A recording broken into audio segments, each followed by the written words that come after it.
All right, so good evening. I have just started recording. So Violet is going to share her journey with us, and then we'll take it from there. Every month, we're going to be having a spotlight where one of us will share their journey to be able to also encourage others so that we understand that we are in a process and we're just not, it's not just something that, is going to be easy. Let me tell you a bit about how I met Violet, and for everybody who's going to be on our spotlight, I'm going to be sharing about them. It feels good to know that I know a thing about 80 people myself. Oh, wow, this is interesting. So, sometime in 2018, 2018, yes? Yes. 2018, Violet had met me via a WhatsApp group where it wasn't my WhatsApp group, it was someone else's WhatsApp group where I used to share. And she runs a school in Bayelsa. Funny enough, she invited me all the way. We've never met before. She just felt, this woman, I just want her to come and speak to the parents in my school. Amazing. And incidentally, I was in Owerri at the time because I also had a speaking engagement in Owerri. And then I moved from Owerri and I moved straight to Bayelsa. Awesome time. We were meeting for the very first time, but I tell you, it was, like we've actually met somewhere, and it was such an impactful time. I know that quite a number of the parents in her school reached out to me eventually, and that was my journey to meeting Mrs. Ojabo, and right here in the academy with me. So Mrs. Ojabo has actually, have worked with me for a while, even before the VIP Academy ever started. So she's going to be starting this session, sharing a part of her journey with us. I want her to share it before we can, also share. And also, most importantly, beyond the sharing is the learning. The journey has a lot of, learning. I hope you are also with your pen and a paper so that you also be able to learn. Somebody said this fine TIP t-shirts. Don't worry. By 20, we've already started printing t-shirts for the VIP group. So by 2019, everybody's going to have a TIP t-shirt. So yes, but if you're outside Nigeria, start making your own arrangement. Within Nigeria, we're going to send to your state. But if you're outside Nigeria, please, if you have somebody who is coming, if I see someone who is also coming and all that, places like the UK will be easy. Places like the US will be easy, to be able to get that. And then Canada as well. So if I know that Omolala is in Australia, I don't know how we're going to reach you, but we'll find a way. I'm sure that there will be someone who is there. And I also know that some people are in Australia and all that. We'll find a way to get that to you. So you have the floor, ma'am, while we listen. Thank you. Hello, good evening, everybody. I'm glad to be here today. I must say, in fact, this journey, what I'm about to share is actually a testimony. It's a testimony of my journey. In fact, I just want to thank God. It's a blessing. I don't know how well to appreciate Coach Wendy. In fact, my whole family has totally changed, including my husband. In fact, I don't know what to say, but let me just, the whole thing started, let me just say from last year. Last year, I used to be a serious cane welder. As in, I used to, flog. I was very strict. I thought I was doing it the right way. My intentions were, like Coach Wendy will always say, the right intentions are not enough. But I thought I was doing it the right way. I was like, okay, after all, I turned out well. My father was strict and all that. So I need to be strict to these children so that, and I didn't know that method was going to, cause a lot of damage in my family. But God just has a way of supernaturally placing us in the right circle. And I joined the TIP Academy, this VIP group, in January. All of you must have been seeing me sharing about my foster daughter, she bakes and all that. So we were just going along the journey. I've been talking with her. Before she came, she started living with us. It's like 2 years now. She was 13 plus when she came. 14, sorry, when she came. And I'd been trying to, engraft her into our system, coming from a different background. So I teach her, I've used, in fact, talking about purity, I've used myself as an example. I've used my past stories, talk about your failures. I've talked about. I've used them Etima's books. One other book, Best Kept Secrets. I used it to teach her. And in fact, I felt I was going along very well with her, because she would explain some things to me. She would say, this purity thing is not possible. I would tell her it's what I encourage her and all that. And at some point, she came to me and told me, that there's this boy outside that is disturbing her, that he was trying to molest her. And I was like, oh, for her to, report to me, I, with her consent, I asked her if I should share with somebody so that we'll know what to do. I told one other mommy in my church, she lives close to me, and then we were able to, caution the boy and told him that no, this, and then I stopped sending her out in the night. So I didn't know that with all that, the whole value system had not yet sunk in. I used to flog last year, but this year I stopped. I told everybody, I sat everybody down. I said, there's no flogging in this house. Nobody is beating anybody. Nobody has the right to use cane on anybody, including myself. And that was when I read, I now started reading this Discipline That Works. So I went along. Somebody's mic is interrupting. Somebody's mic is on. I'll put it off now. Go ahead, please. Okay. Sorry. So I went along and we were just, living our lives. Everybody, she had true color. She used to be this quiet, always wanting, oh yes, everything, yes. But her true color started coming out. She started threatening the kids. I have an 8-year-old and a 6. It was 5. My son was 5. Then he just clocked 6 May this year. And then she started beating them. If I go out, she would beat them. Before I come back, I'll see bruises on my sons. And I said, what? I've told you not to beat. I don't hit anybody. I've not hit you. I've not hit any. Nobody has a right. Hitting him is not the right thing. You can talk to him. If he doesn't listen, you wait for me to come back. And I would, everybody knows what consequences are, the consequences for every action. So it's not something you should hit and should be like, oh, I just felt it was this teenage, delinquent. It was not until after some time, someone in my school called me and said that the girl living with her that was also in my school was abusing her son. And then she's sending her away. So I called my son. That girl used to be in my son's class. I called him, has Praise ever done this kind of, has she ever, tried to touch you inappropriately? Because I've gone through Chiarobina's classes, so I teach them sex education and all that. So he said, no. I said, where could she have learned it from? He said, I don't know. So later that evening, my son just came to me. He was like, Mommy, I want to tell you something. I said, go ahead. He said, don't hate me. Mommy, don't hate me. I said, how will I hate you? There's nothing that can be that bad. Even if I can't hate you, you're my child, I won't hate you. He now told me that thing that you told me that Praise used to do, Auntie Victory used to do it to me. That's my foster daughter. I was like, wow, are you serious? But that day, earlier on that day, they had a quarrel. She was like, Mommy, I want Auntie Victory out of this house. I told her I wanted to eat. She refused. She said I should brush my teeth first, because in my house, you have to brush your teeth. Even if you don't take your bath, brush your teeth before you have breakfast. So I was like, of course, you're supposed to brush your teeth. I don't want her again. I said, no, that's not, you can't say you don't want somebody because she asked you to brush. So when he was telling me she used to do it to me, I was thinking, oh, is it because he heard that they were sending that girl away? Was that why he was? But I called Coach Wendy. I told her, this is what my son said. She said, don't take it for granted, though. I said, no, I'm not taking it lightly. I want to really follow it up. So I put measures in place. I told them, no running around. He's 5-year-old, small ones like that. They're phallic stage. They like running around naked. I said, no more running around naked. No this, no that. I put things in place, put measures in place. And then I said, okay, I'm going to be praying with you. He told me. So after some weeks, almost a month later, he called me in the night. He called me and said, Mommy, I want to talk to you. I said, okay. It was around 10 p.m. My foster daughter had already slept off. I said, why did you wait till this time? He said, I'm scared. Auntie Victory used to tell us that she can beat everybody. She beats children in her village. I should go and ask of her that when she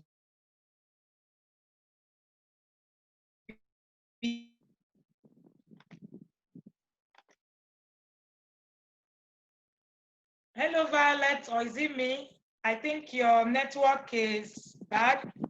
Can you hear me, or can you hear Violet?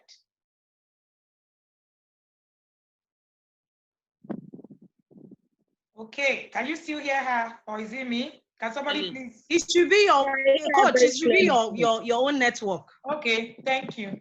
Okay. So I was like, okay, we've not been praying about this for some days now. I said, okay, that's true. I'm very, very sorry.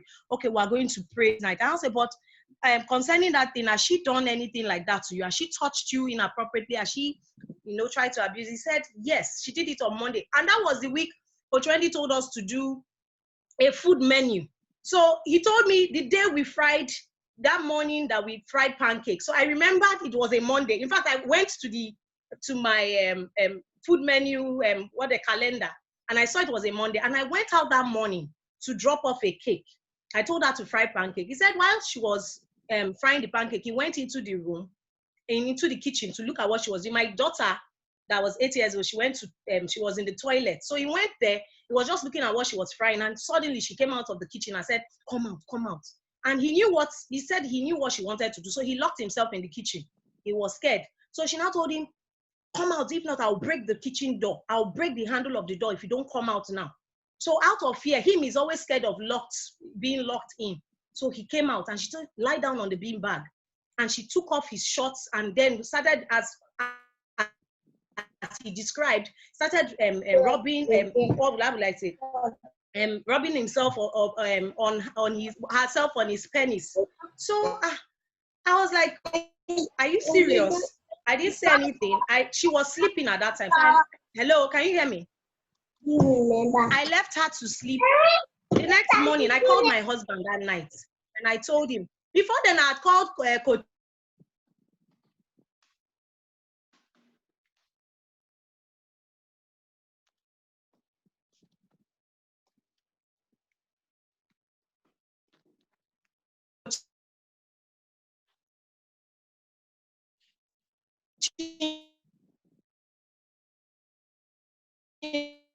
Too. She already knows about this. So on her and all those things, that means they can't stay in the same house. You need to send her back the following morning. So the next morning, I just woke her up, told her to take her bath. She took her bath. I told her to take breakfast. She was just shocked, as I was just telling her. And then I called her and I told her, this is what Axel said. She was trying to deny. So I just described everything as the boy told me, everything. She was shocked. I said, do you have anything to say? She said, no. I was broken at that point. I told her, I've told Daddy, and he said you cannot stay. I have been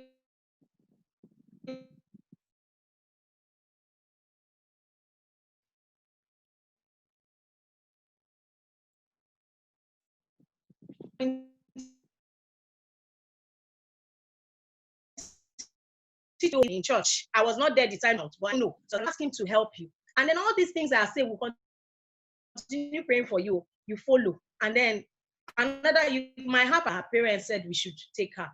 And then I called her mom and she said, leave her now, forgive her. I will talk to her. I said, no, my husband has already said, I sent her back.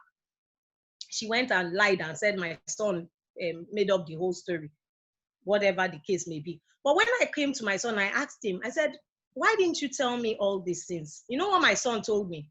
My son said, Mommy, last year, the thing started this year, January. But he said, Mommy, I've not yet trusted you enough because last year you used to flog me. You used to flog all of us. So I didn't even know if I would tell you this, whether you will flog me. I was not sure. So because I had not trusted you enough, but at least from that, I think he told me this will happen in June. Yes, June or July, June. So he told me, it's now I can talk to you about it. I can tell you about it now because I'm comfortable. I can trust you. Check my bag. Go and check my bag. I can trust you enough to tell you about this now because you have started using, in fact, he even quoted the book, The Discipline That Works. You have started using the discipline that works, Mommy. Because you're not going to flog me again. Because he was actually watching me the time I was reading that book, and I was like, wow, Rema. He was like, what? I now said, see what Coach Wendy has said and all that. He was like, okay, you have started using the discipline that works, Mommy. That's why I'm able to tell you. And after that, I called Coach Chiere. She told me what to do. And then we've been working. We're doing a lot of work, daily work. he wants to greet Auntie Wendy. So he has, look at him here. He's right here. Great. Good evening, ma'am. So, all right. So, how old is he? So, how old is he? He's 6 now. Wow. He's 6. Yes. So you can go and meet your sister. So, he was telling me you're actually using the discipline that works. So I just want to thank God because, in fact, this is a testimony. My journey now, thank God it just started. This thing, he told me it started in January when we came back from Ghana. My foster daughter went for Christmas in the village and came back. I'm sure whatever my mother must have conspired in the village, I don't know what happened, but she came back a different person. Or I don't know if she was that person last year. But the truth is that since I started the no flogging, her true color actually came out. And I was able to see who she actually was. And I thank God that this thing has not, because if I had continued my method, my strict method, this thing would have continued and she would have grown with us and he would have grown into it and it would have been, God forbid, another story. But I just want to, thank God for this journey. And I thank Coach Wendy. I thank all of you. In fact, when I come, sometimes we when we have issues, we come up and people give suggestions. I just want to thank you. I think that's all. Coach Wendy, over to you. Can you hear me? So much, ma'am. Wow, thank you so much. That was when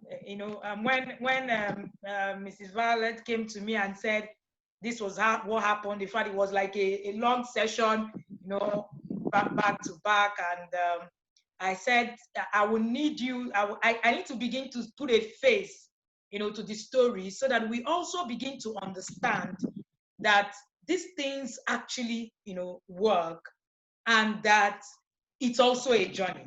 It took her a whole year to be able to understand a whole lot.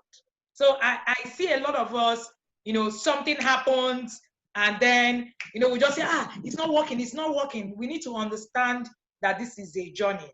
So, and I want to really thank God for being able, because, God will just channel people to you. We are not the doers, all right? Whichever way, that it happens. That was just used to bring whatever it is that has happened. So imagine what could have happened if this abuse had gone on, for 4 years, 5 years, 6 years. And imagine what will happen to a 6-year-old child who started being abused at 6. And then it goes on like forever. I remember the first time she spoke to me about it.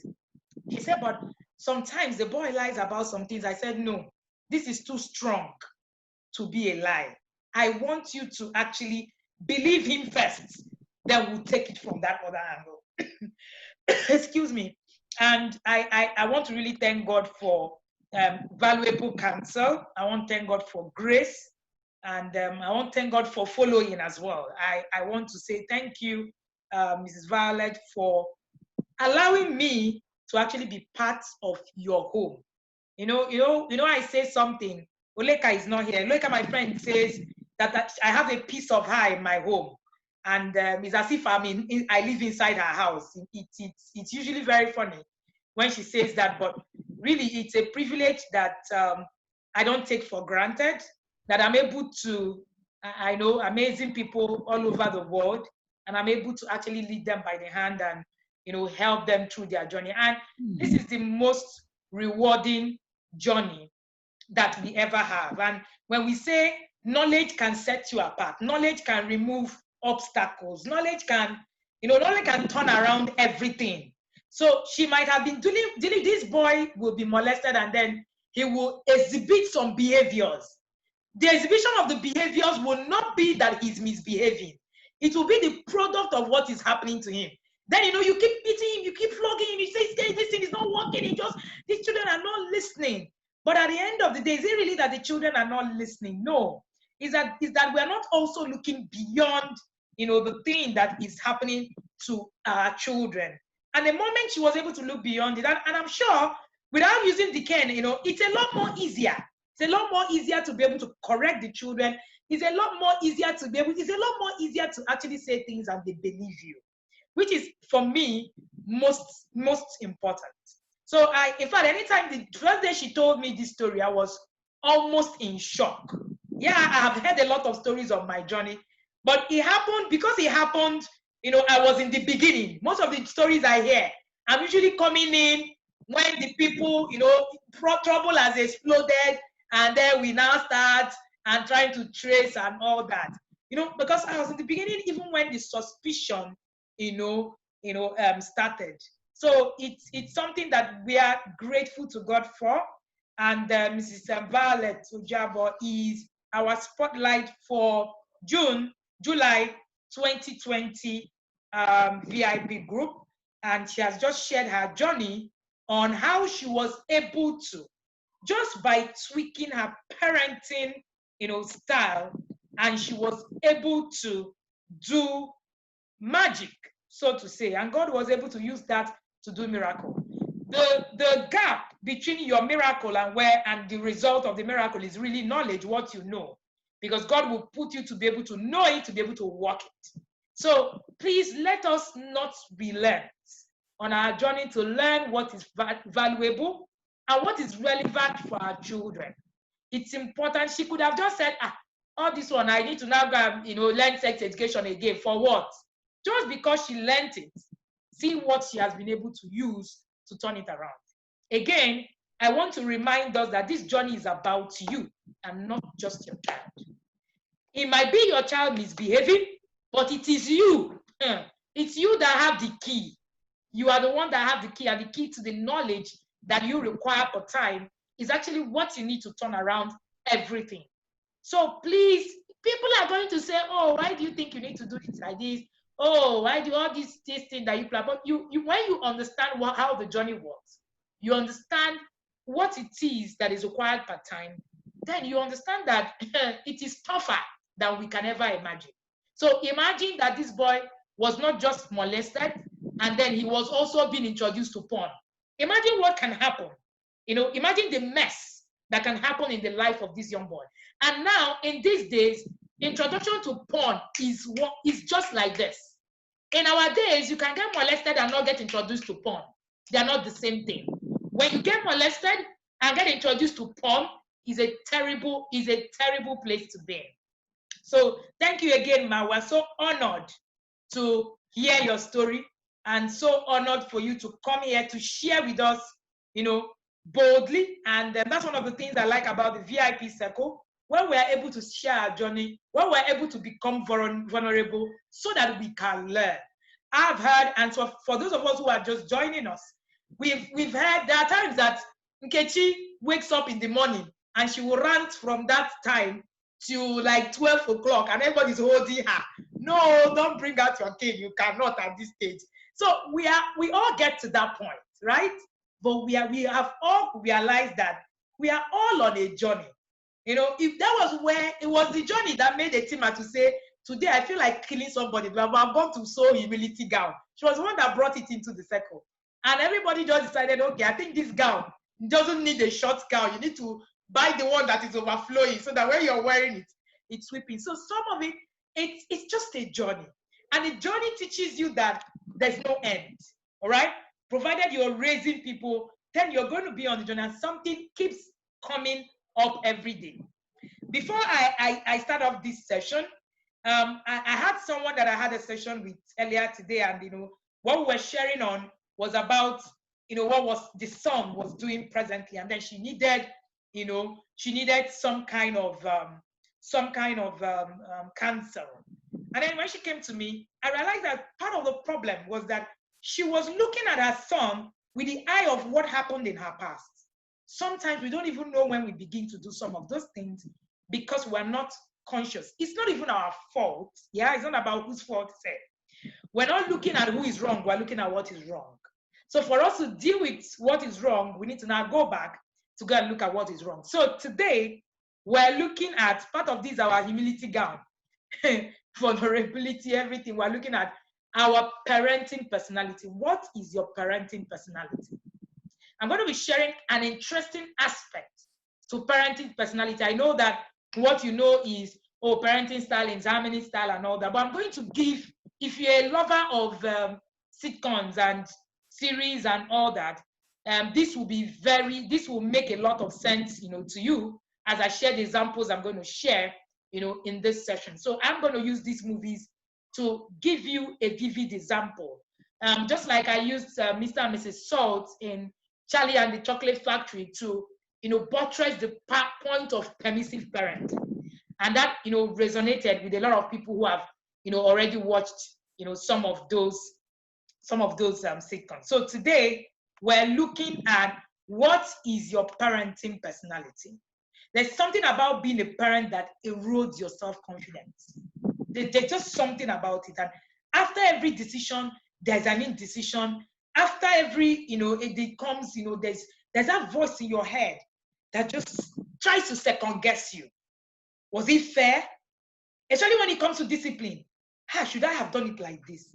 Or shouldn't I have just let the child be like this? There's always something. This first thing that I did, should I have just patiently, told the child to do something, differently? Although you're going to face a myriad of choices when you start raising your children, but there are 4 major styles of parenting that has been, seen: the authoritarian, the permissive, the balanced, and the neglective parent, right? So being able to identify which one you are in the first place, to becoming is your first place to becoming confident and ultimately a better parent. But instead of, just giving you, these are the 4 parenting styles and all that, I'm going to be using these characters from classic TV shows and, be able to actually buttress my point with what I'm saying. The permissive parent. All right, I gave example recently with Mr. and Mrs. Salt. If you haven't seen the movie Charlie and the Chocolate Factory, Mr. and Mrs. Salt was in that movie. All right, Mr. and Mrs. Salt was in that movie. Yeah. So, Omoni Joy, please can you help not unmute yourself? Thank you so much. Mr. and Mrs. Salt was in that movie, and we shared how that was part of their journey and what it is that they did. So in this, I'm giving an example with Morticia and Gomez Adams. So the Adamsons this is my example today of permissive parenting. They took sides of their children when problems arose. So when Wednesday turned from her first day of school, that's their child, and threw a fit because of the witches, the giants, and all that, and were killed, in the tales. The father threatened to keep her home until the book was banned. Now, parents and children, these are the high ratings. The parents and the children become friends. That's what happens in permissive parenting. The children see that they are a special part of the family and that her opinion counts. Now, that's the high rating of this type of parenting. Low ratings. Sometimes being a friend is a liability. Let me say that again. Sometimes being a friend is a liability, which is why I say that parenting, friendship is not a relationship in parenting, it's a tool in parenting. If you make it a relationship in parenting, then you will find yourself becoming permissive without even knowing it. So this is the highlight. The low rating. So without fear of punishment, fear of discipline, I will not say punishment, the child may actually become disrespectful. That's the truth. If your child is not afraid that, if I do something, there's a consequence for it, they might become disrespectful, spoiled, and even demanding. And it actually makes children selfish as friends. When you have your children as friends, they become selfish. Constant reasoning might actually confuse your children who respond better to rules. So younger children actually respond better to rules. So when you're parenting on your journey, you must make sure that what you're looking at is where am I per time on my journey? If you're raising younger children, you want to put in a lot of structures and you want to put in, consequences and not just let the children, they're not your friends. It's too much of a liability to have your children as friends. All right? So it's important that we deal with that. And surprisingly, children actually get they get messed up from this style of parenting because they become self-centered. They tend to get into trouble at school where rules are not negotiable because you are constantly put rules on negotiations. And other children are equally important. So they are not the center of the life. All right? They are not the center of the life in those places.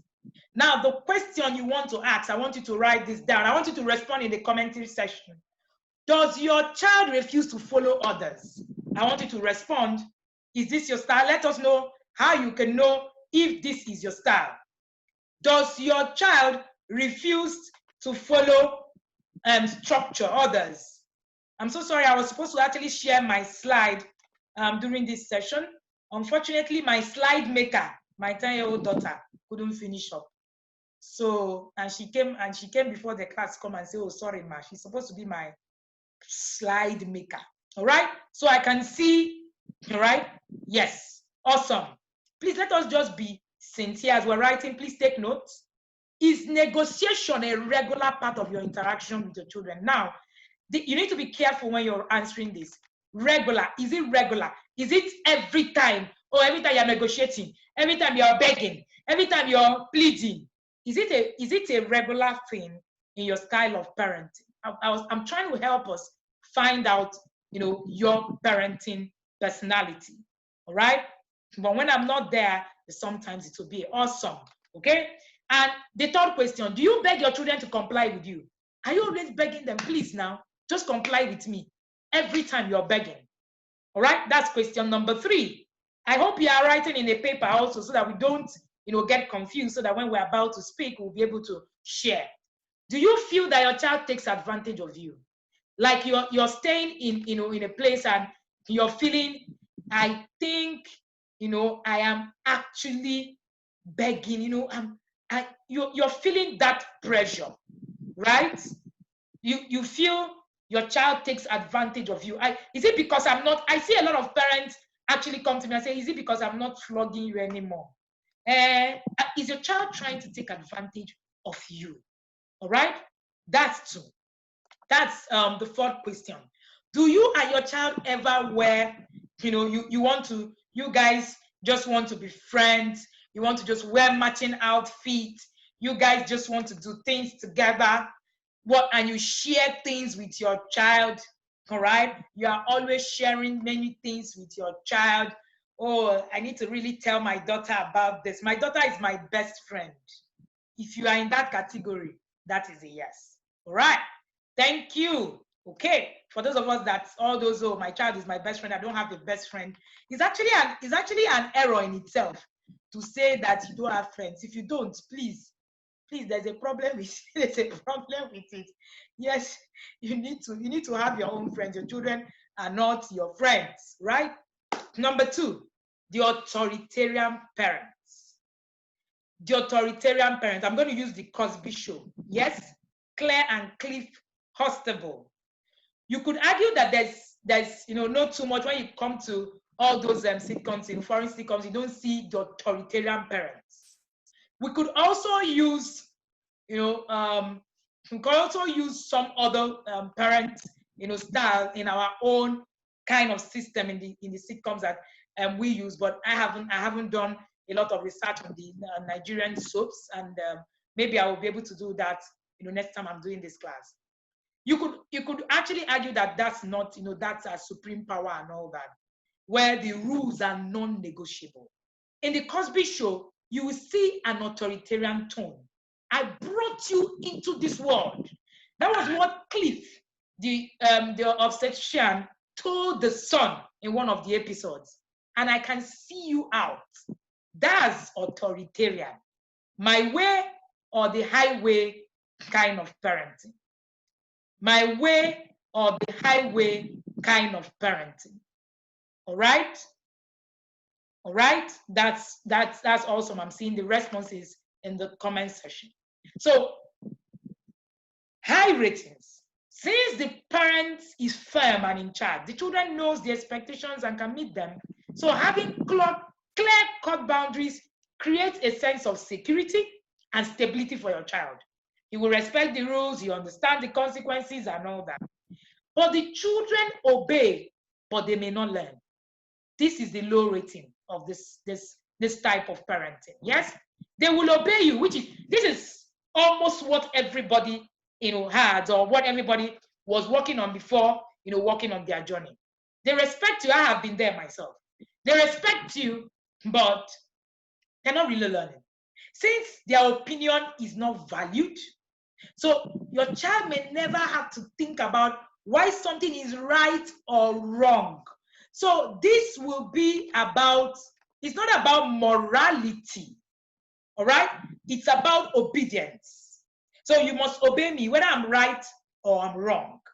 When I say, I've said this severally, that I don't want to be in a place where my children are constantly obeying me for everything, because I'm not right every time. So this is what this kind of parenting provides, all right? So, but of course, in some cases, the children rebel, acting in the approved manner when at home, but turning into a terror when their parents are not around. That's why we now have a lot of children who are hypocritical. So finally, the child considers the parent's love to be conditional, this is actually the outcome. The child will look at you as having a conditional love for them. The young child who results, the young adult who results, will tend to be very submissive or passive aggressive. Either he bows to all the authority that you're bringing, or he rebels against it, which is what usually happens all the time. Now, let us see if this is your style. So go to the comment section. Is this your style? Do you believe there is no difference between discipline and punishment?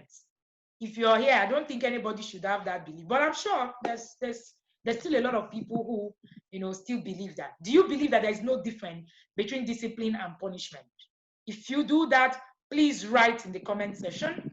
All right? Do you believe that there is no difference between I don't believe? All right? Okay. All right, let's go there. 2, is respect from your child what you value most as a parent? Do you want your children to respect you? Is it the most valuable thing for you? Is it the most valuable thing for you? Respect. If respect is the most valuable thing to you, please say yes.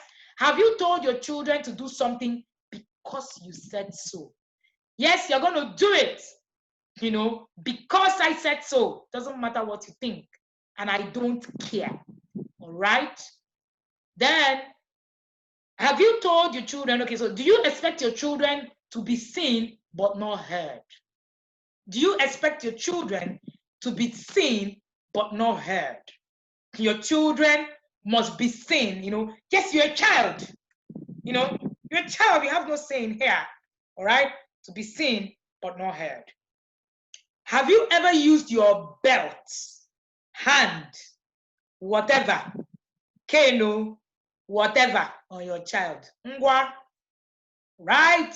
Put it down there. Okay, thank you for your sincerity. Sincere. I love the parents here. Awesome. All right, let's go there. Okay, good. How old are your children now? Like you're saying I have. Those children, are they up to 4? All right. Those children, are they up to 4? I'm having a good laugh. Thank you so much for being so sincere. All right. So that is it about the authoritarian parent. So we have done 2, the permissive parenting personality, the authoritarian parenting personality. Then the next one is the rejecting and the neglecting. That's, let's use the word the neglect. Who knows the Simpsons? The Simpsons is one of, is a very popular, sitcom that we know. Marge and Homer Simpson, the Simpson joke actually arrived from the style of parenting in which the adult may be the authoritarian 1 minute and permissive the next one. But, these things are, really confusing. So middle child Lisa is resilient because of her naturally high intelligence. But underneath that, she's cynical, she's depressed, and her favorite kind of music was, saxophone blues and all that. All right. So you see that if you watch that particular sitcom series, you find out that there was this neglect that happened in the home. Everybody was just, on their own, do what it is that you want and all that. Right? What is the high rating? It may make for funny television, but there's nothing advantageous about this particular parenting style. None at all. None at all. There's nothing advantageous about that parenting style. All right? That's, one thing. So there's even nothing to say about the high ratings.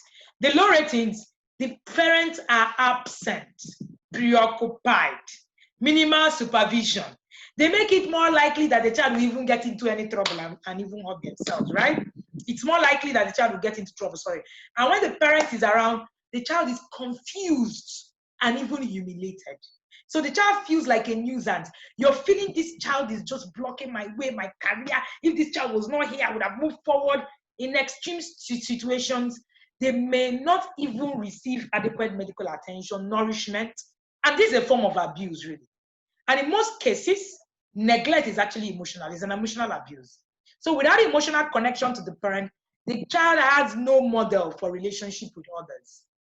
This style, finally, what does it really do? This style results in an unhealthy, unhappy child. The child feels hurt. There was a video. Awesome. Why am I, using the sitcom also? There was a video that I shared in the alumni group. I also, Will and Jada Smith. Oh, thank you so much. Thank you so much, Chichi, for that example. Etima shared a video on a child who was trying to climb on the parents. The child was just pressing phone. That's a typical example. And I tell you something, this type of parenting style is actually it has eaten deep into our system currently as I speak to you. It is eating deep, the Kardashians. Yes, it has eaten deep into our system. I'm using movies, entertainment, so that we will be able to understand what exactly it is. And I'm sure that we are able to relate. I like the way we're relating to it. So it's life to us. All right? So in just about every facet of life, the child is going to be an underachiever. And what's worse is that the child will not understand why they are an underachiever. So the child feels hurt, that no one cares about her, and may eventually become bitter, hostile, or recall. They may even develop emotional disorder like depression and substance abuse because they are looking for dependency. So there's no vacuum. There's no vacuum for the child. All right? There's no vacuum for the child. The child is going to feel this vacuum. So let's get to the test. Do you let your children care for themselves and allow all these siblings to dress and feed without any form of supervision from you? Yes, if you are that parent, you have gone to work, you're saying, oh no, please, I don't even have time. Just help your siblings, because dress them up, give them food. I'll be off to work by 8 a.m. That is a yes. Please also nobody's going to have a one platform personality on this journey. So what we're going to having is a diverse personality. All right? Have you ever left your children's illness untreated, dental infection, or the child is having dental issue, the child is having ear issue, or the child broke an arm, or just anything at all, and you've left that to chance? You can put a yes. Do you threaten or yell or hit your children to get cooperation? Do you threaten or yell or hit your children in order for you to get cooperation? All right?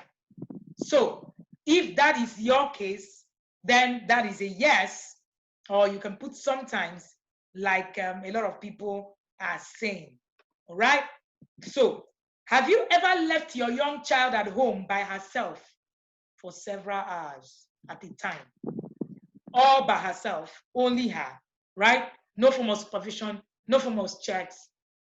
And when we say younger children, of course, we're talking about obviously children who are, pretty young, below 10 or something.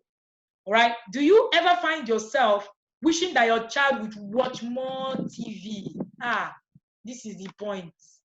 Do you ever find yourself wishing that let them just go and watch TV? Let me just have strength. I don't want to have time. I don't have strength.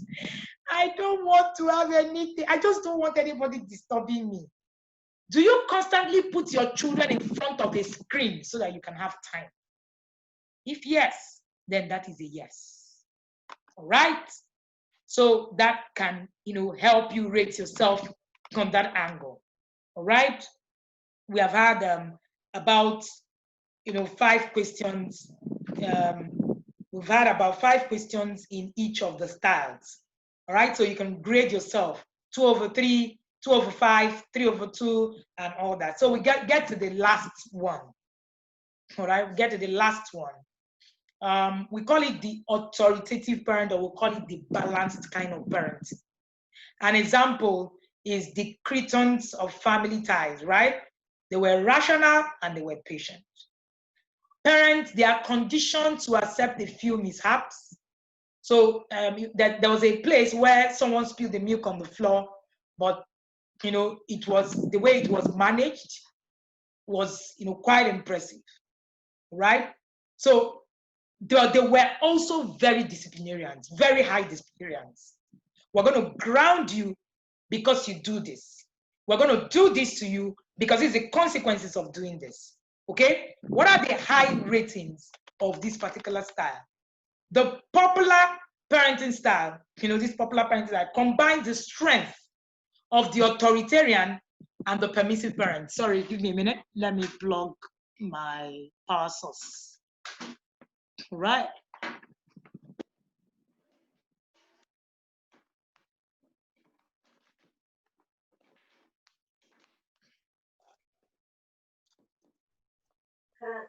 Okay, thank you. All right, so this popular parenting style, please don't unmute yourself. Thank you for helping me. Thank you so much. I'm grateful. Thank you. Right. This popular parenting style it combines strength of the authoritarians, the permissive, while eliminating their weaknesses. There's negotiation, but the parents have the final say. You find a lot of affection and emotional connection in this kind of family. The children of balanced parents actually generally turn out the healthiest and the happiest. So these are parents that you actually wish that you had, the kind of parents you just wish you had. The truth is, a lot of parents, with this kind of parenting style doesn't really come easy. So the low ratings, you won't find any disadvantage. It's just that lots of parents don't use this style. A lot of parents will rather combine the permissive and the authoritative. That's actually the authoritarian. That's actually what you see. Many parents do not combine the advantages of the permissive and the strength of the authoritarian, which actually gives you this kind of parenting. Okay, but this is reputed to be the best kind of parenting. All right. So, what is the final this thing of this kind of parenting? That's the children raised with this kind of parenting have very high self-esteem. They excel academically. So it does not produce perfect children. This kind of parenting does not produce perfect children. Do you know why? There is no such thing as a perfect child. It does not exist. If anybody tells you that there's a perfect child, it's a lie. We're not here to raise perfect children. We're here to raise emotionally balanced children. So what's important is that it's having the courage to actually become imperfect. And this kind of parenting style is the one that yields with vulnerability, yet combining the authoritative, the advantages of the authoritarian parents. So you are not perfect. Your children are not perfect. you can describe this parenting style as having the courage to be imperfect and still hold your own. It no matter, I am not perfect, but hey, I have been given the role. Is this your style? So let's check. After allowing your children to voice their opinion, do you make the final call, or you just let them, have their way? You can put a yes or a no. Let's go there. Let's see answers in the comment section. All right, awesome. Is it vital for you to teach your child about responsibility and life? What is most important to you? Is it that your child is respecting you, or is it that you're teaching your child responsibility? They're two different things. If that is most important to you, let's see your answer. Do you decide which issues are open for negotiation or which ones are not? Are there times where you have decided, well, this is not open for negotiation, I'm sorry, and I'm not going to be, answering? Or, are there times where you have just insisted, you're not just doing that? Is it important to model the type of behavior you want for your children? Or you're just saying, I want my children to be like this? Have you also checked yourself if you're like that? If that is important, yes, sometimes, maybe. Awesome, right? Yes, it's important. Maybe the question should have been, is that what you're doing? Yeah, great. Okay, so did you ever want to, see your children become emotionally stable? I'm trying to model. Okay, yeah. All right. Do you ever want your children to become emotionally stable, or do you prefer to control them? Which is more important to you, control your children or influence your children? So you need to choose which is more important to you, control your children or influence your children. That shows a better understanding of what it is that we're doing. Awesome. So now we have, okay, all right. Now we have responses on these different kind of, parenting styles. Now let me say this. Many of the times you find yourself, doing a lot of the other kind of parenting style that you were raised with. You were raised with, because that is what you know. That is what you know. And because that is what you know, that's what is probably going to overshadow your process. All right? So you need to begin to look at, how was I raised? All right? So which parenting style were you raised with? You want to answer in the comment section? You can also answer. Which parenting style were you raised with? The parenting style you were raised with will impact on the parenting style you are going to raise your children with. So if your parenting style, if you were raised, by the authoritative, the authoritarian, remember, we said, oh yes. In fact, I almost want to say that 80% of us would have been raised by the authoritarian parents. All right? Yes. Many of us, that's how we were raised. Who born you? All right? It is my way or the highway kind of parenting. Now, part of what I say is that parenting characteristics are reflective. All right? Parenting characteristics are reflective. So you will find out that you're going to begin to do a lot of things without even knowing. You will do a lot of things without knowing, because that is what comes very easy. Because, let me say why that happens, is that, neglecting parenting. Oh, awesome. Okay, that's an interesting aspect to it. Neglective parenting. Wow. I'm seeing this neglective parenting come up a lot of the time. Oh, wow. Oh, wow. Oh, wow. Thank you so much. All right. Because neglective parenting is also something that I've seen that a lot of us are doing in the now. is actually very, very engraved, you know, in the system. So what has happened in our generation is that many of us who were raised with those kind of parenting is either we are reflecting it or we are going to the other extreme. You find parents, okay, so let me share this experience. So we have a solar system in the house. And the other day we needed to change, move away the inverters because we wanted something a bit higher to be able to pick up some of that electronics in the house. And then we called the people to come and do a reinstallation. So when they came, they've actually been working for us for quite a while. So we have an organization that runs training. So that organization also has, you know, inverter system and all that. So when they came to my house, that should have been the 4th time they were coming to my house. So the guy was asking me that anytime he comes to my house that the television is not on. Is it that I don't have, that these children, that they don't disturb me from, you know, watching TV. I smiled and then we got talking. I actually heard them talking with my husband before I now came out.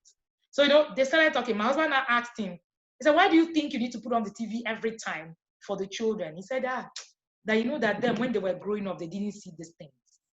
So he just feels, why would the children be denied of not just happening? So can you see the two extremes? So is either you're going to replicate what was done to you without knowing, because your process, what has happened to you is that you are going to be influenced. So your subconscious is built as a child, 0 to 10. So you're probably going to be influenced from 0 to 10. So your subconscious is built then. And studies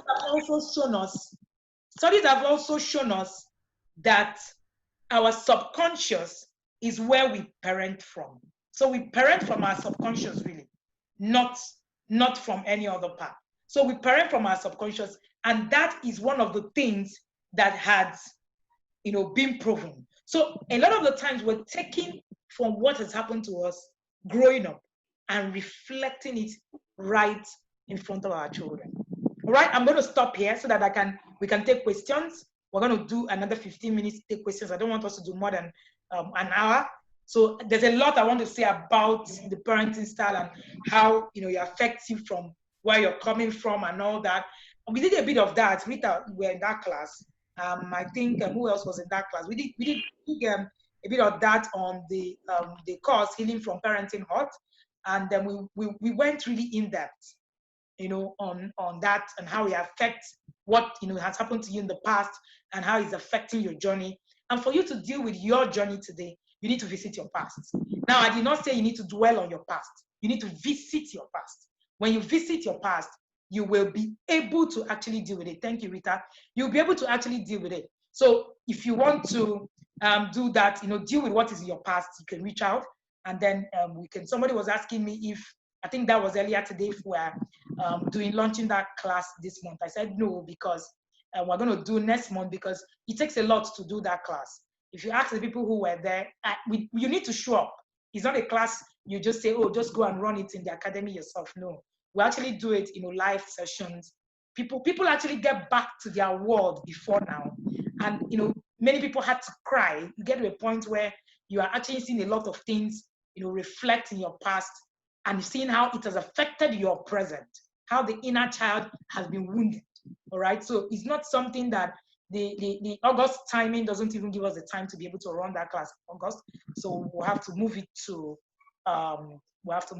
September, because we have the puberty class and other classes also running this month. All right. So if you have a question, please, you can do that by raising a finger. So we will unmute you, and then we'll share with you. So if you are able to do that, then we can you know, do this. All right. So if you have a question, will there be a replay? Yes, I'm even planning to upload on our YouTube channel so that you can watch, you know, video instead of just the audio, so you can watch it also on the go. Yes, we've recorded. We record, even though I threatened the people today that I will record. Yes, it's actually recorded. and I'll try and upload it so that you will have the link to be able to have access to it anytime. All right. So if we have any question, if there's no question, it means that we're good, and I'm glad. All right. I can't see any question. I can't see any question. Thank you, Joker. If we have any question, if there's no question, we can begin to round up. But if you have a question, turn on your raise hand. My teen son does not really follow others. You have to negotiate. Is that being permissive? No. That's why I said that you need to understand where your journey is. All right? Where your journey, go say I'm owing her. Why? Where your journey is, at the on your journey. If you're raising a toddler, it's a different thing. Then you need a lot of structure. If you're raising a teenager, your parenting style would have moved. You can't parent a teenager the same way that you are going to parent a toddler. Okay? So your parenting style will evolve. So negotiation is actually a skill that you need to be able to raise your teen child. It's key. There's no two ways about it, right? And I shared that in the Walking Your Child Through Puberty class, Sudoka. You remember? In that class, I think in one of the modules where we, shared why you actually, need to employ negotiation because of the puberty brain and what is, going on in the child's mind. Thank you for asking that question. Okay, so do we have any other question? Thank you, Turan. Gold, you need to tell me what I'm owing. I don't know what it is. Thank you, Chechukunum. So thank you so much. Thank you, Doka. Thank you. And then I want to also still remind everybody, okay, yes, can you throw more light on structure, because I'm parenting a toddler. All right, and you don't, okay. All right. Can you throw more light on structure? When I mean structure for your toddler, okay, so a lot of the time people say, no, I can't create a structure for my toddler. That's not true. Please, you need a structure, real time, big time structure for your toddler. I remember when, I had toddlers, yeah? Or when the twins were toddlers. I remember that before we go out, I have conversations, real big time conversations. And I say things like, we're going to go to this place. And what it means is that we're going to buy this. There's nothing like, you see all those tantrums, when you don't put structure, your children will throw tantrums because they will expect that you give in to tantrums. But when you build a structure for your child, you will realize that those things are a bit, they're a bit better. Let me share another vivid example. I like to tell stories to buttress my point. I had a friend that wanted to go and have a child in the US. When our children were toddlers. She was going to have the second child. I didn't have a second pregnancy, so it was good. So she was going to have her second child, and she was going to go to the US. She couldn't take her son and all that and all that. So the husband was staying with the son, and at the time it was overwhelming. So they asked me if I could have their son come over. Oh, awesome. Their son was supposed to travel with their dad, I think 2 weeks after something, to go meet them.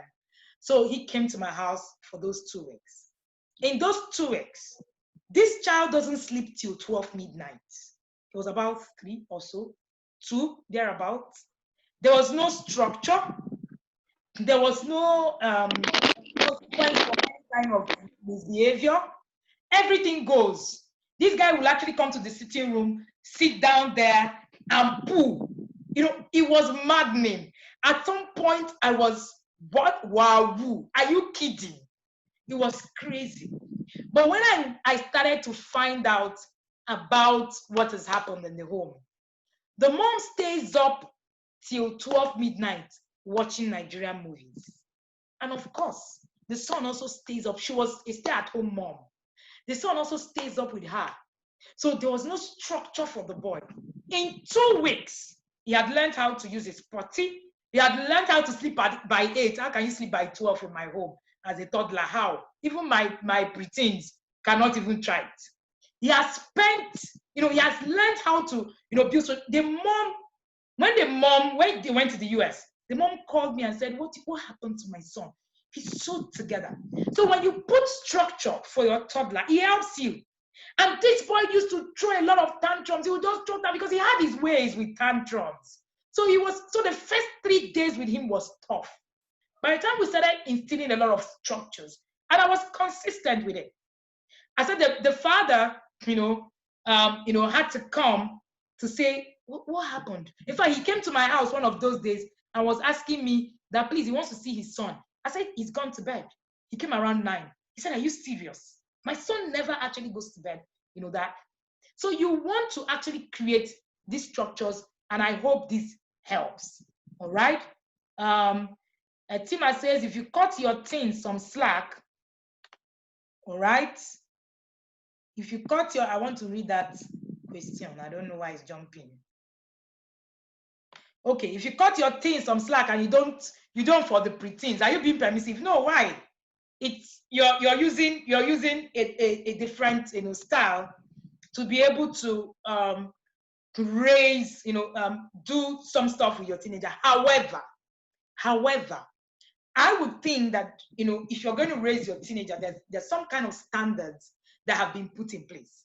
Now, for instance, we have an adult daughter, and she was a teenager at some point. So there were a lot of things that she did that had a lot of cutting of slack, on her own part. And when we have conversations with the twins, we say, no, because she's a teenager, there are a lot of things that we can say to her. Now they're beginning to understand it. But they also understand that there's no place for you just being, unruly or just doing whatever it is that you want. So you might want to also put that in place for your teen. So your teen understands exactly what it is that you need to do, per time. All right.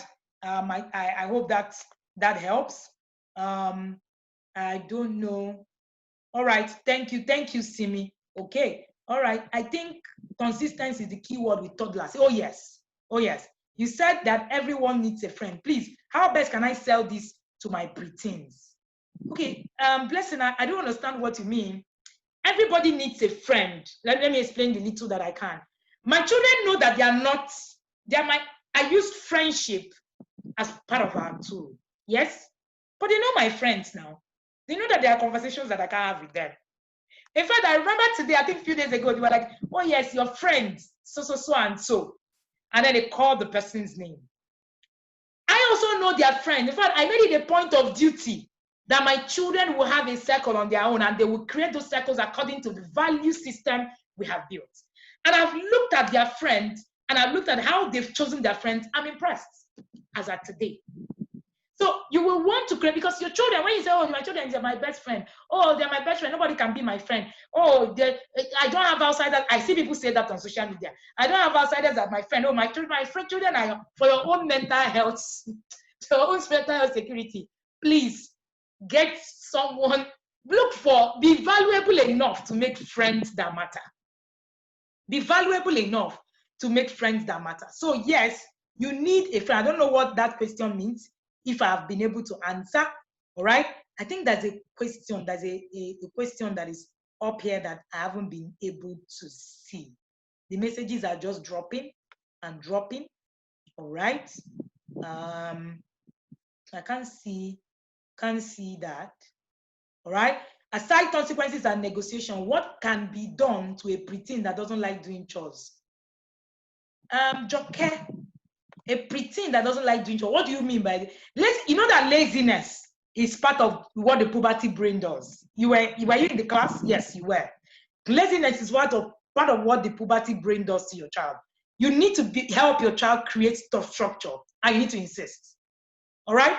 Because that being able to do those things helps your child to be able to create the kind of structures that they actually need. All right?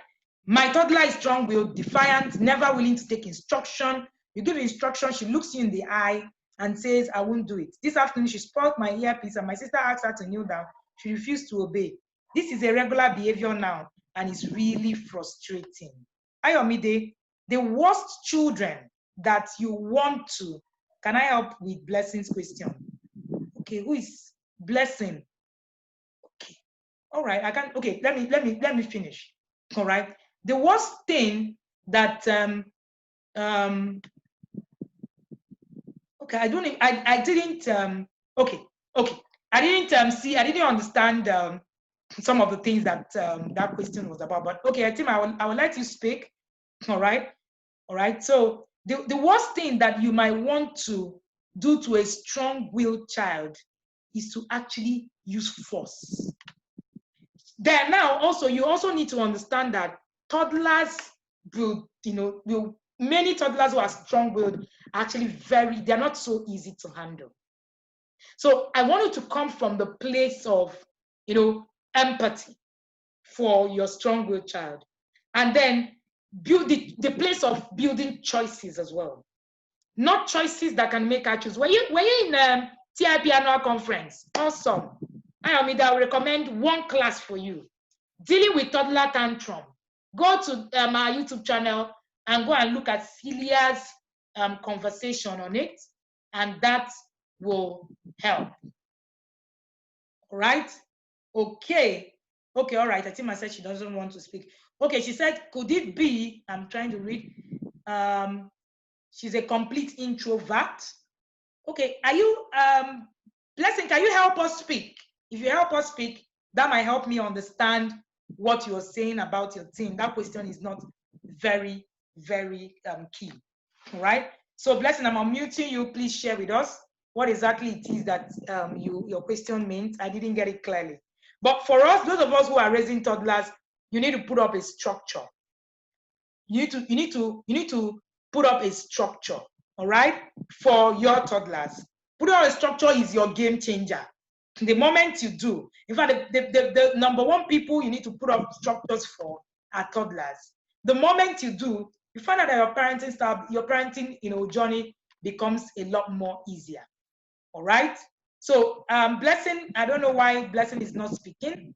I would want to shed more light.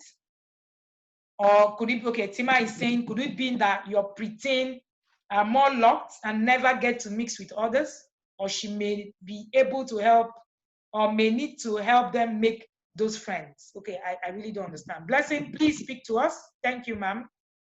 Okay, hello? Yes.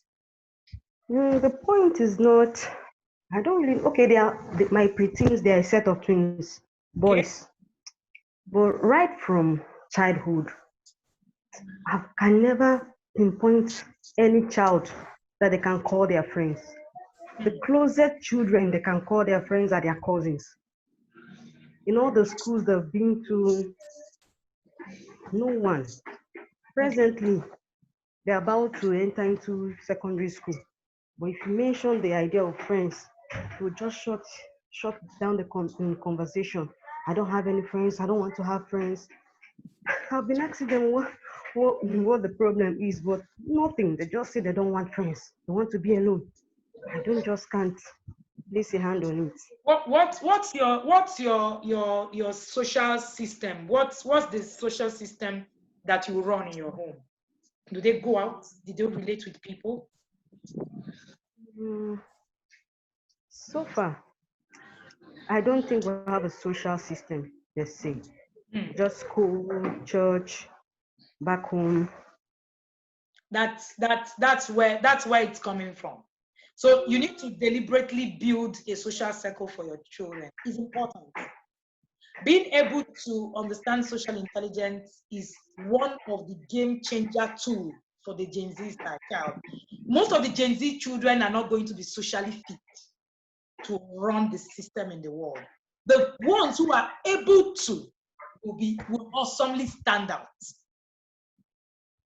So you need to go back, ma'am. I will put that as a what's it called? As a challenge to you, or as an assignment to you.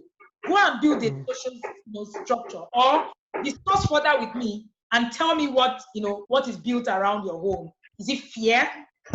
Is it the need of, oh, me, I don't have friends and I don't want friends? It could come from anywhere, but it's something that needs to be rectified. So you can send me, some details. You can do a voice note to me, and that will help us to be able to structure a kind of deliberate social plan. You know the truth. In our time, there was no need for deliberate social plan. There was no need. But in today's time, I've said this, to the VIP group before, that I had to go to my neighbor, knock on her door.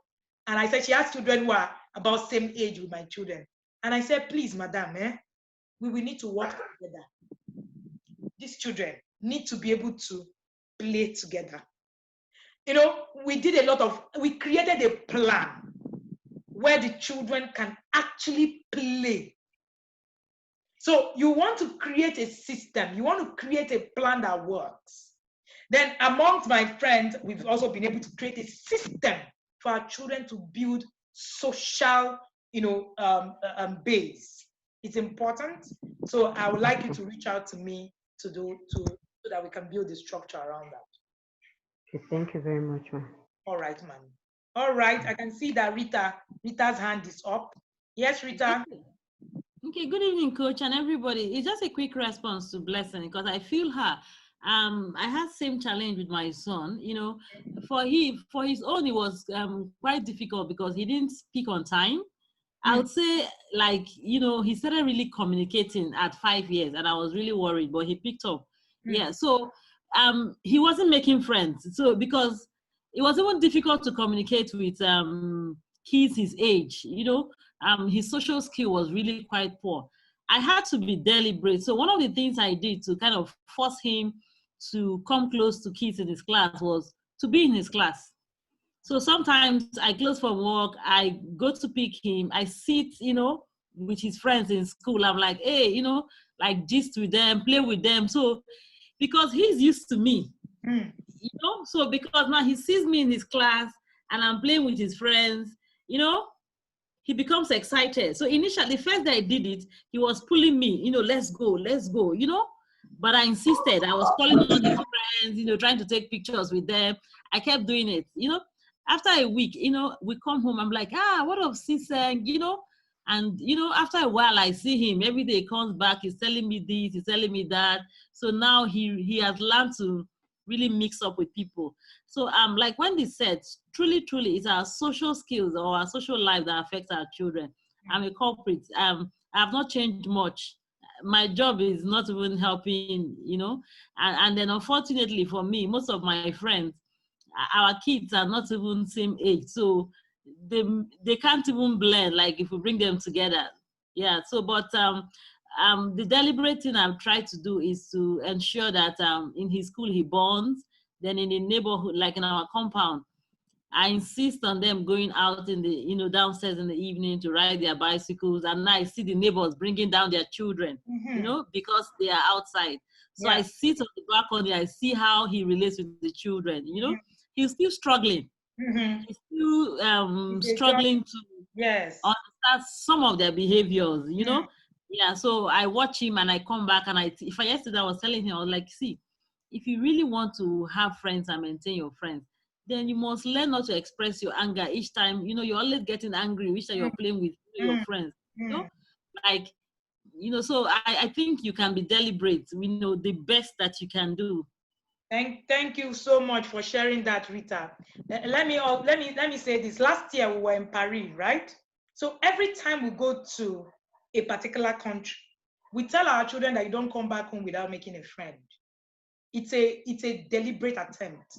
So when we got there, the first day, we usually stay in a residential neighborhood. So we rent, you know, a block or something, a flat or something. And where we were staying, the apartment we were staying had a playground just downstairs. So we usually see it on Google. You know, we choose this place deliberately. We don't do. Sometimes when you see the amount of plan that go into the things that we do a lot of the times, it's as if that's the only thing we know how to do. Sometimes my husband and I are, you know, awake, actually doing. People who know me very well, we know that our trips are so intentional that we're not just going. All right. So by the time we got there, we saw that there was playground. We told them that, you know, they should just go downstairs.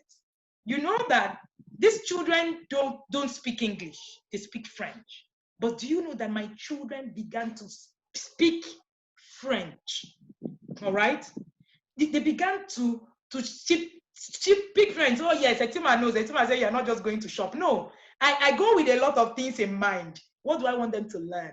How do I want them to relate with the world standard? For me, that is more important to me than, oh, let's just go there, fizzy of, oh, we're there and all that. No, I'm on a journey. The day I want to go and lounge, I will know. But for when me and my husband want to lounge, it's a different thing. But with the kids, we're on a journey, we're deliberate. So when they went downstairs, after a while, they started to speak French. They learned French in school. So it was even a lot more. They were like, oh, so I made this friend. Oh, so we saw them. When they got there, they were in a corner. They were in a corner. And at some point, they started to relate. So you want to deliberately structure social skills for your children. If you drop my son, even at Ife, as quiet as she is, anywhere they blend. Why? Ability for social skills. It's not given, it is taught to your children. So you need to try. I say I went out of my daughter's best friend's mother. Please, God forgive me, she's annoying. But you know what? I don't have a choice. I go as far as calling her, hey ma, oh this one, oh, and all that. I just have to do it. Now me say I won't be parents now. I think if you see where me and my husband are hustling to be able to create a social system deliberately for our children, you would think there's something more about it. No, it is one of the most important aspects of your child's life.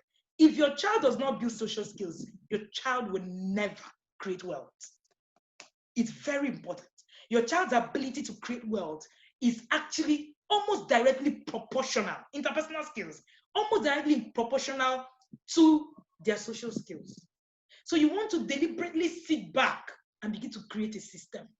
By the time we got back from Paris, my children had made friends in the neighborhood. They could go out in a different country where they were not same color, where they were not same language.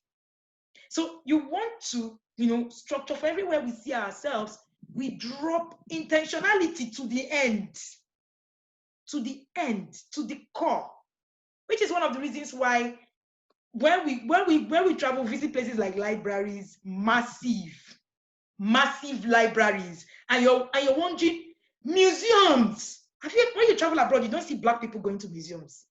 I don't know what is wrong with us with them. Processes and education and structure and all that. These are the things that we teach your children, really. Forget Maths and English. Maths and English no be where it is. Maths and English is just, make we find. School provides structure. That's not really where the children learn. Children learn in school, but they don't really learn these soft skills. They learn everything, but most importantly, they provide structure. So deliberately building a social plan is something that you can't even miss for the 21st century child. A lot of our children are going to be zero on social skills. If you are able to actually create a system for your children on their social skills alone, you are creating a child who will be successful in the 21st century. But if you leave it unattended to, like I said, we must understand that it is no longer business as usual. Before we picked up social skills on playground, on everything. Oh, you can relate to people, you can talk to them. It's no longer like that. Children, they just get the chance to play just like that. You need to deliberate. Like what Rita said. Say she will stand up and go and allow the son to ride bicycle and don't be going out and people are now following. You need to deliberately sit down to watch how your children, make sure that your children relate with people. It's important. Angela said we need social skills class. Honestly, I personally took a class on how to structure social skills for my children, but I haven't seen it as something. I haven't seen it as something that people will need to. I just have seen it as this is just something you get intentional about. That's the way I've seen it. But the truth. If you sit down today to create a structure, right? If you sit down today to create a structure and become really intentional on all areas. Sometimes when I see Nigerians abroad, I'm like, chai, so this is how they just wasted plain money, just came here, just like that. I'm wondering, they're just in shops, in malls, taking pictures, and that's it. And meanwhile, there's so much resources that your child is exposed to. It's not even just abroad. Uyo, we've taken our children to Jos, and we've taken them, to, some of the waterfalls. And so we've created even a structure. We have a long list, structure of where our children need to go, how they need to see it, how they need to see life, and all that. My children were in Owerri one time, and I insisted that they need to go and make friends with the local, children who were, outside. My parents live in one Ajeboy estate. I said, you people will walk and go out of that place and go and look for those children and be able to make friends with them. So you need to deliberately, this is no joke for your child in this century, deliberately build this. Please don't leave it to chance. We can no longer afford, our parents left a lot of chance, a lot of things, to chance, and it's many of it didn't backfire as far as I'm concerned. Some did, some didn't. Something like social skills, they didn't need to do anything because they already had a platform where we could learn. But we need to deliberately do something. The skills that your child will need to survive is not on the screen. Oh, I've been shouting this screen time. Crash off your screen time. Crash it off. It's important. If you have screen time of 2 hours, crash it to 1 hour. Your child will need to build a system beyond the screen. Beyond the screen. VIP, yeah, we're actually planning the VIP meet and greet, Rita, and the COVID actually now came. Yes, we were actually planning. I was planning that while I'm in Lagos, I'm going to meet the Lagos VIP parents while I'm in Bayelsa. I was actually planning because I had a travel plan for the year. I even had, because we have parents in the US, I already even had something that I was organizing for the parents in the US in Maryland in October. I already had something that we're organizing for being in the UK. I have a ticket to be in the UK as I speak to you. In fact, I'm supposed to, as I'm speaking to you, I'm already in the UK enjoying my vacation. So COVID came, but we will be able to still get back to that. Where we'll still be able to, but it's not a one-off thing. This thing I'm talking about is not a one-off thing. It's something that you are intentional on your journey about. Your child needs to be able to put, your child needs to be able to put in a place, all right? Yes, so Turan, I was really hoping that I would be there. I'm hoping that by December, we will still be able to travel. The child, you need to be able to put your child in a place and your child comes out, good. That's the only way you're going to build a child who will survive in the 21st century. So that is important. Creating a social plan for the Gen Z child is very, very important. And let me also tell you one of the things that we've been able to do. I have a very strong inner circle, very strong, extremely strong. Almost all of them are in this VIP circle, because I tell them I won't finish teaching and then go back. So just come, be here.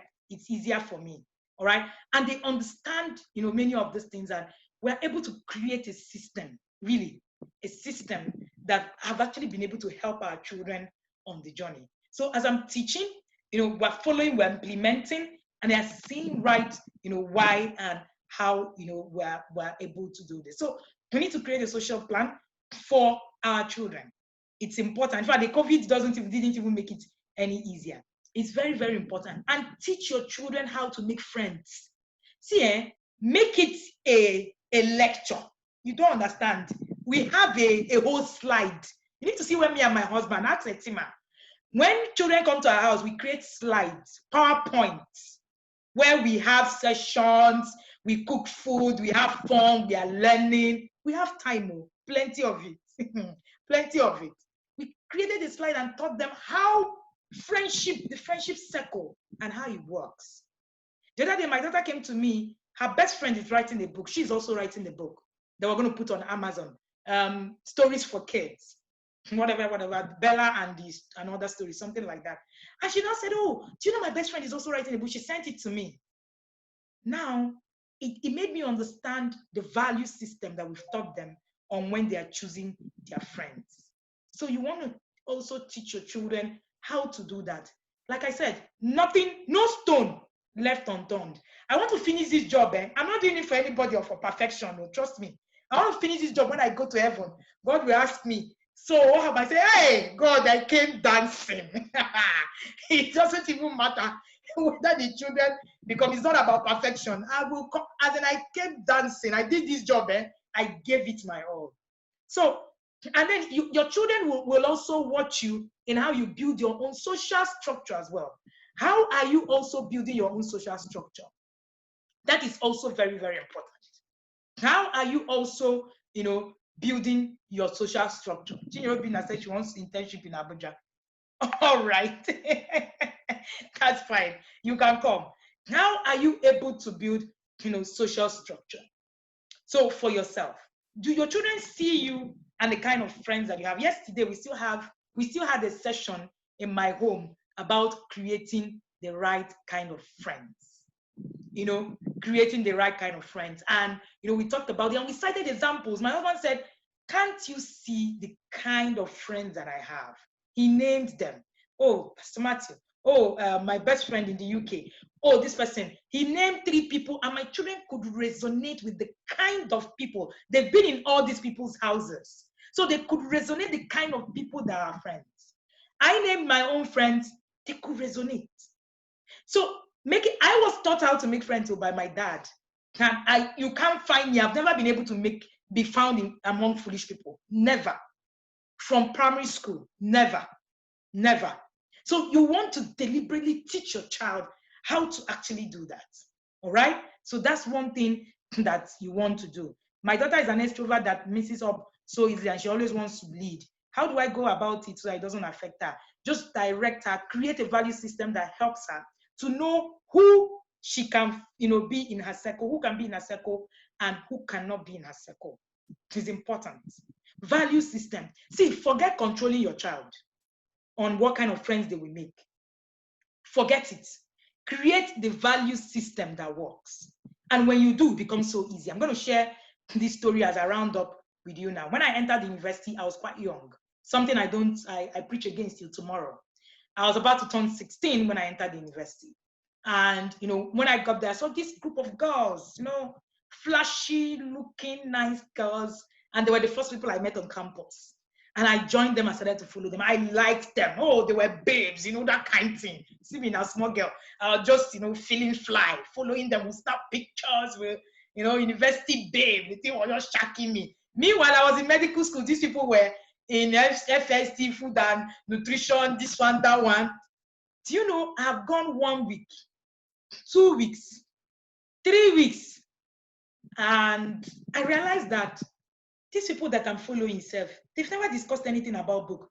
I was raised with books. When programming, I was programmed with books.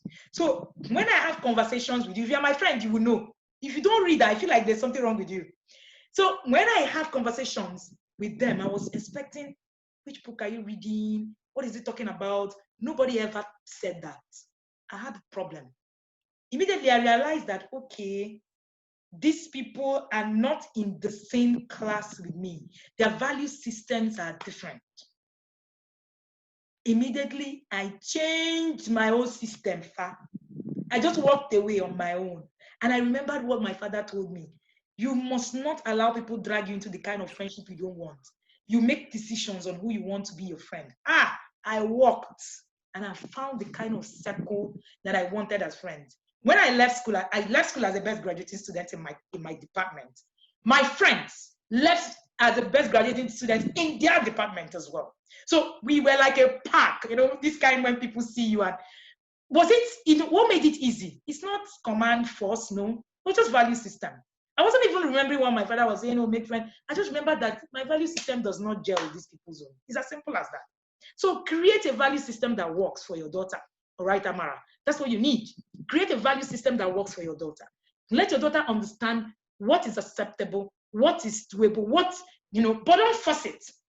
Program her. That's the best thing you can do for your child.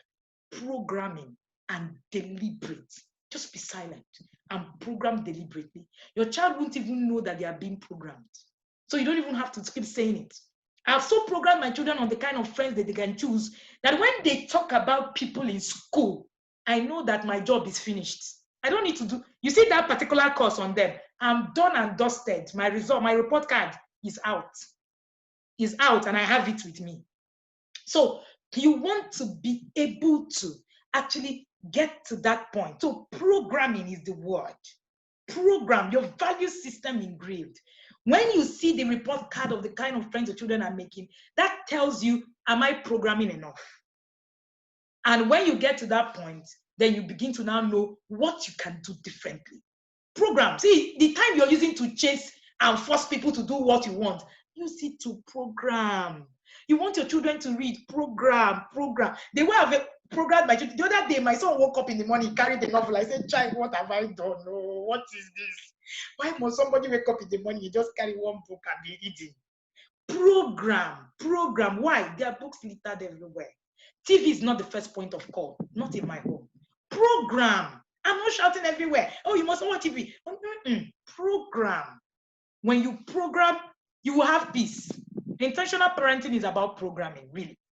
It's not about, what you're saying and what you're not. It's actually about more of what you're not saying and doing. So let this, be our watchword today. What am I programming? What value system am I putting up? All right. When you look at the social skills of your child and the kind of friends they are making, that is the report card of what kind of value system you have built. All right. That is the report card of what kind of value system, you have. Okay, good. I see you. I will chat you later. That's the report card of what kind of value system that your child, actually is exhibiting.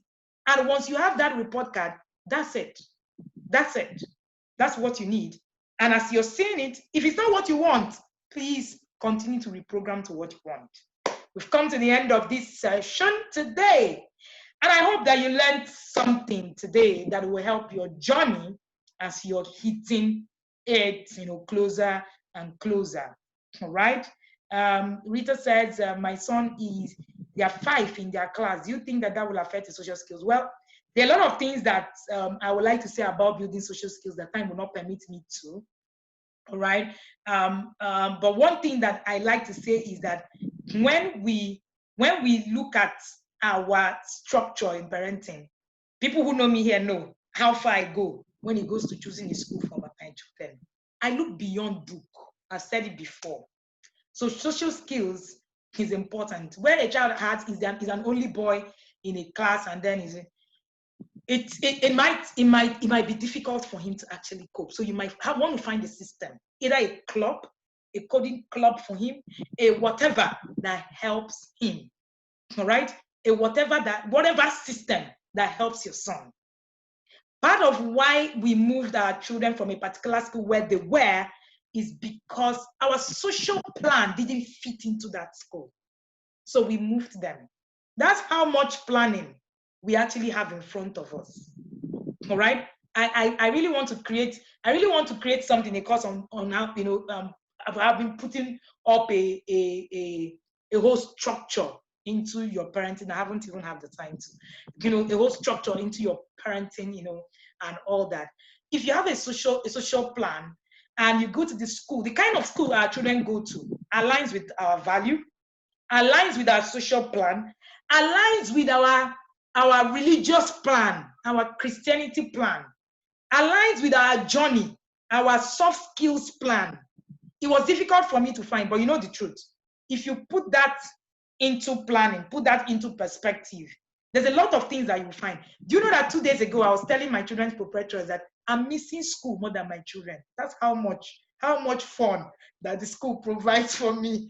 I'm missing school. There are a lot of things I'm able to do in their school that is so exciting, as in the gist, the go to school, and I am missing school myself as well. So please look at how you can help your son beyond just school. It means that you need to put something else in place. Thank you so much, everybody. I hope you've been able to pick something that you can implement starting from today. It's not tomorrow, all right? Starting from today, something that you can start today to think of. How does this affect your process? How do I begin to redo it? If you have toddlers, start now, all right? If you have preteens, start now. Don't wait tomorrow. Please, you need to start now. You need to start now. Remember that this journey is a journey. If you're starting today, remember that your children are not going to automatically become, that person. Your children are going to, have a lot that they will be learning. Since you're not starting from the beginning, remember, it might be tough for them to pick. Please show empathy. On your parenting journey, the 21st century child deals with a lot. Please bring out your empathy card and play on the table. Your empathy card, play on the table. All right. Etima said it was what the fire you raised on the group. Yes, I needed every one of us to actually just learn this. I just don't want us to, just be on the fourth, on the side. All right. So thank you so much, Ruth. There's always something, for us to do. There's always something for us to learn. Thank you so much. Yeah, but we need to keep going. We need to keep going. Thank you so much, everybody. I appreciate you. You will know one of the biggest part of me on this journey is on this VIP group. Honestly, that's where, because I am seeing parents who are willing. The most encouraging thing, right, on this journey is the willingness most of the parents have to walk the journey.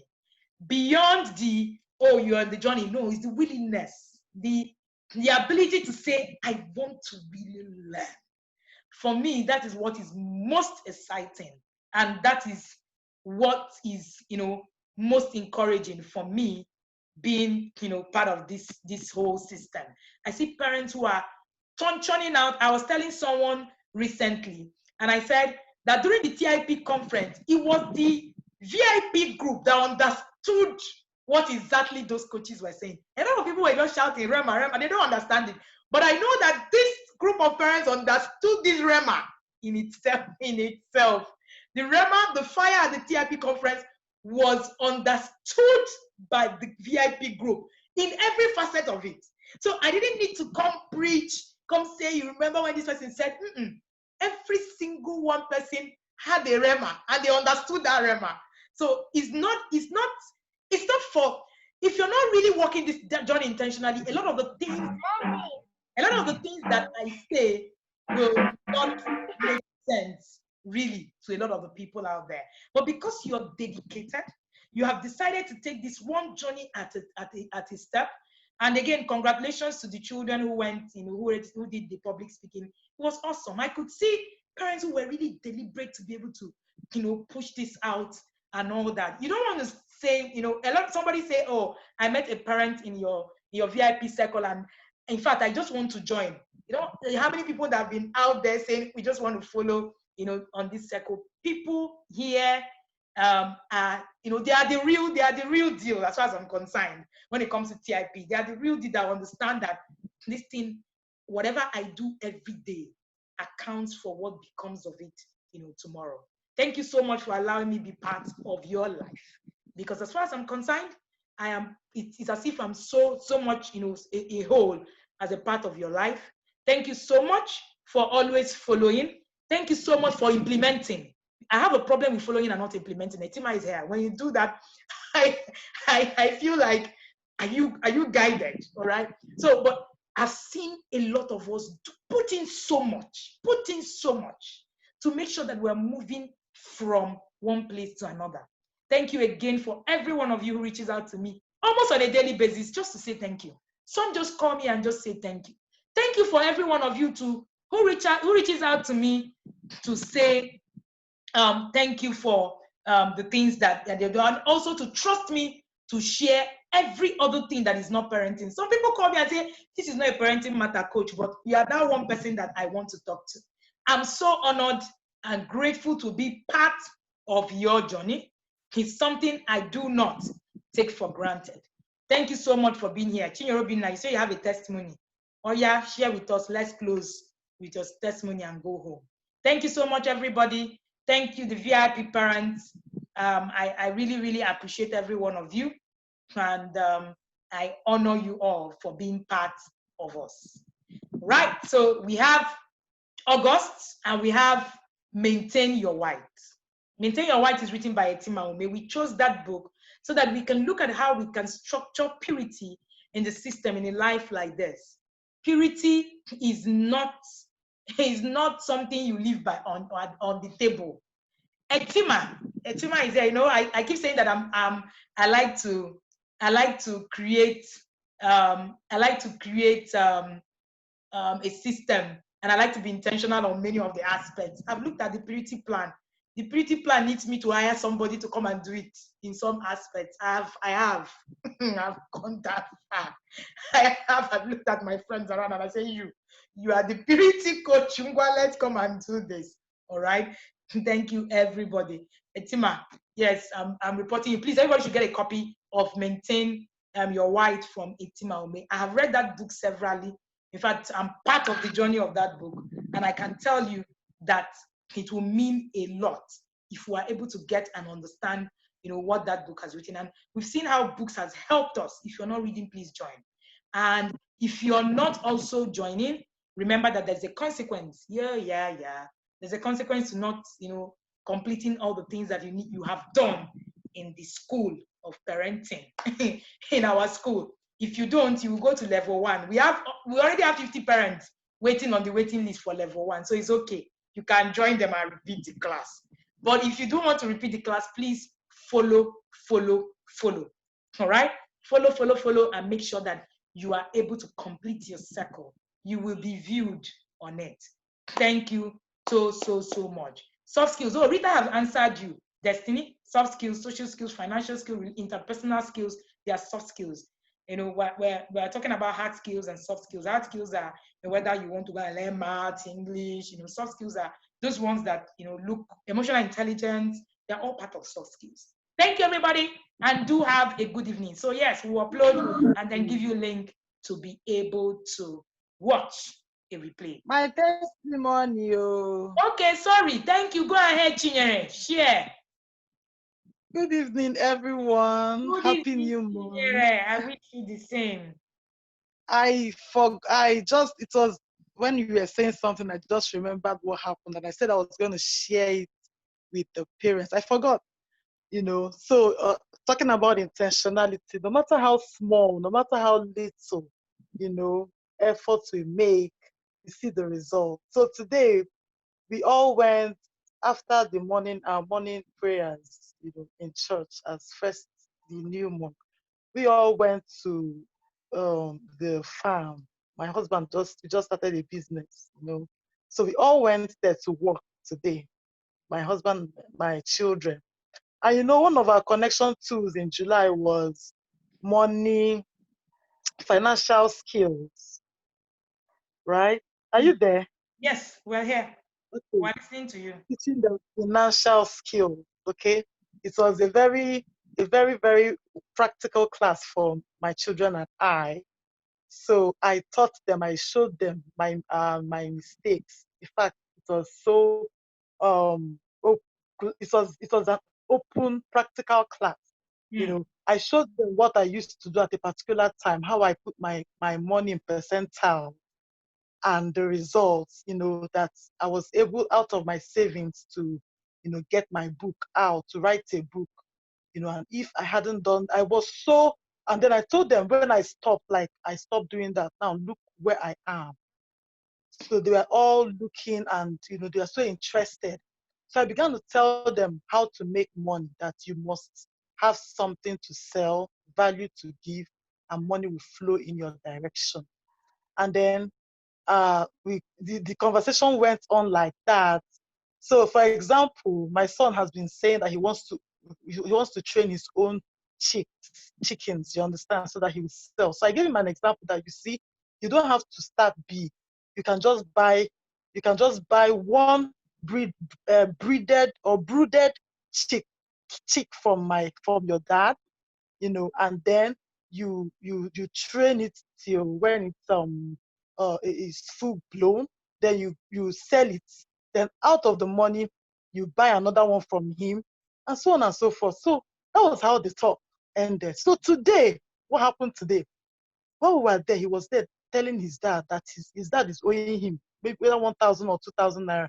He said to his dad that he will give him chicken instead of the money, that he should give him chicks instead of the money. So he will train them at home and then sell them and get money.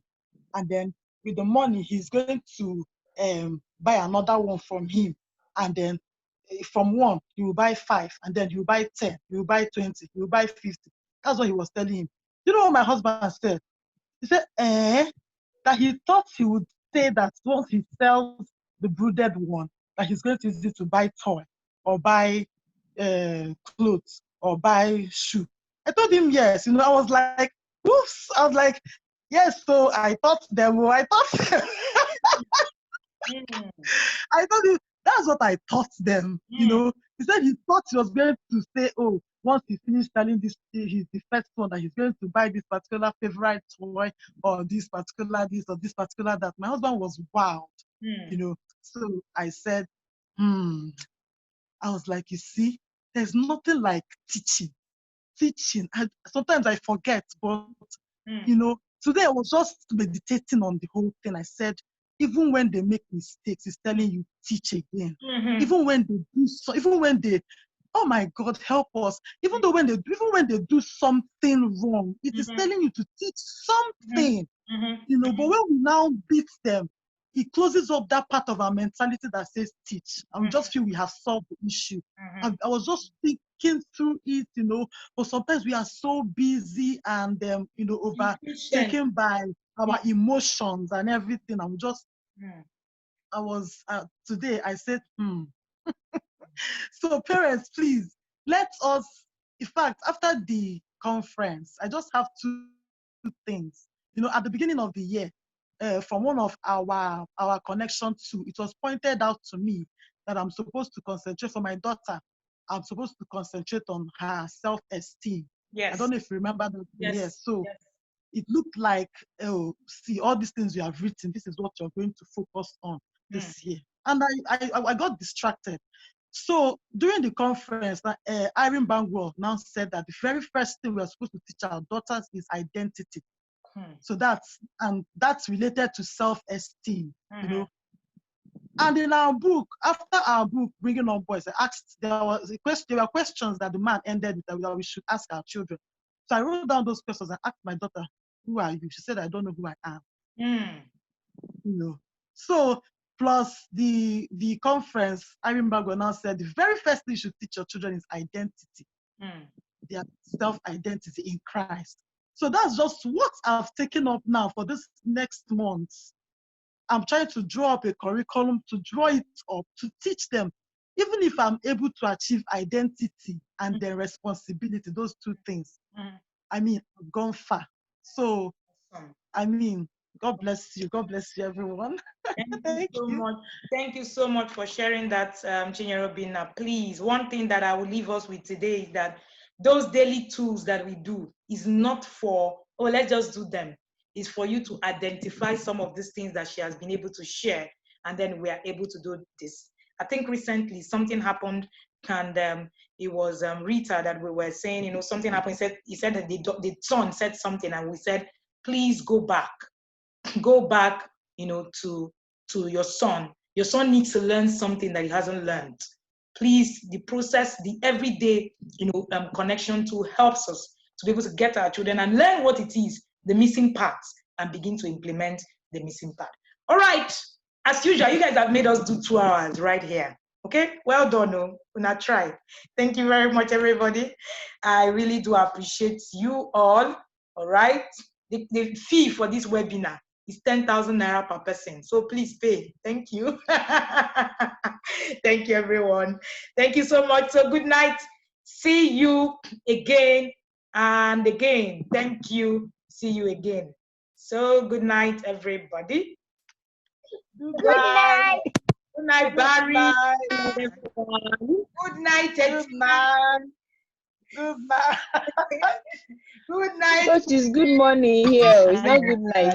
Oh, that's true. Good morning. Good morning. Good night. Good morning. Good morning. Everywhere. Good night. Good morning. Good afternoon. Happy New Month. Good morning, Dave. Good morning. Good night. Happy New Month. Amazing new month. Thank you. Thank you. Thank you, everyone. Bye. Thank you, Coach. Bye. You're amazing. You remove your camera. Bye. Bye. I removed. The class has finished. Auntie Estima. Yes. People shall allow your coach to go and rest. Tomorrow is Sunday. Honestly, Pastor. Yes, so she has tried. She has really tried. That's right. Good night, Coach. You're God awesome. bless Thank you. you so Good much. night, Sudoka. Good night, Tenu. Good night, everybody. Good night. We love you, Coach Wendy. Good night.